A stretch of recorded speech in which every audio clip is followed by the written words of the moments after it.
3 दशकों की चुप्पी के बाद एक बार फिर कमल खिले हैं। और इसके साथ ही कश्मीर की वुलर झील में जीवन ने फिर करवट ली है। 1992 की विनाशकारी बाढ़ के बाद कश्मीर की वुलर झील में जैव विविधता जैसे थम सी गई थी। कमल के तने, जिन्हें स्थानीय लोग प्यार से नादरू कहते हैं, पूरी तरह गायब हो गए थे। बीज भारी गाद के नीचे दब गए थे और ऐसा लगा जैसे यह सुंदरता हमेशा के लिए खो चुकी हो।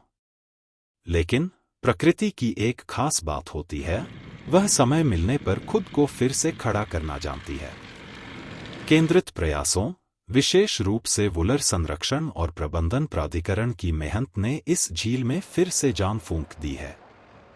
गाद को हटाया गया और वर्षों से दबे प्रकंद यानी रेंगती जड़ें ने एक बार फिर अंकुरण शुरू कर दिया। आज वुलर झील की सतह पर फिर से कमल मुस्कुरा रहे हैं। वुलर झील भारत की सबसे बड़ी मीठे पानी की झील है और पूरे एशिया में रूस की बैकाल झील के बाद दूसरी सबसे बड़ी झील है। यह झील जम्मू कश्मीर के बांदीपोरा और सोपोर के बीच हरमुख पर्वत की तलहटी में स्थित है। झेलम नदी और 25 अन्य छोटी बड़ी नदियां इसे पानी से पोषित करती हैं। इसके केंद्र में स्थित छोटा सा द्वीप जैनालंक कश्मीर के 8वें सुल्तान जैनुलबीदीन की देन है।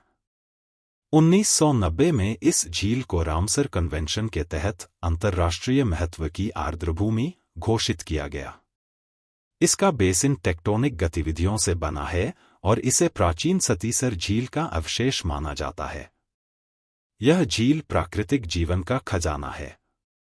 यहाँ पाई जाती हैं 56 प्रकार की पक्षियाँ, 39 मछलियों की प्रजातियाँ और 20 से अधिक प्रकार के जलीय पौधे। कुछ खास प्रवासी पक्षी हैं: सफेद पेट वाला बगुला, गुलाबी सिर वाली बत्तख, बेयर पोचार्ड और कश्मीर कैटफिश। कमल, जिसे वैज्ञानिक भाषा में नेलुम्बो न्यूसीफेरा कहा जाता है, एक 12मासी जलीय पौधा है जो पोषक तत्वों से भरपूर मिट्टी में पनपता है। इसका फूल कटोरे जैसा होता है, जिसकी पंखुड़ियां 8 से 12 इंच तक चौड़ी होती हैं। ये फूल गुलाबी, सफेद या पीले रंगों में खिलते हैं। कमल भारत का राष्ट्रीय पुष्प है और हिंदू व बौद्ध धर्मों में यह पवित्रता, जागरूकता और पुनर्जन्म का प्रतीक माना जाता है।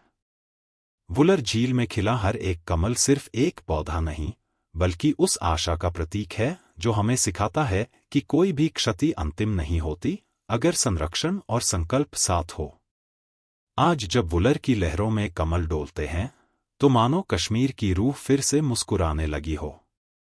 प्रकृति जब खुद को दोबारा रचती है, तो उसमें सिर्फ सुंदरता नहीं होती, बल्कि एक सच्ची प्रेरणा भी होती है।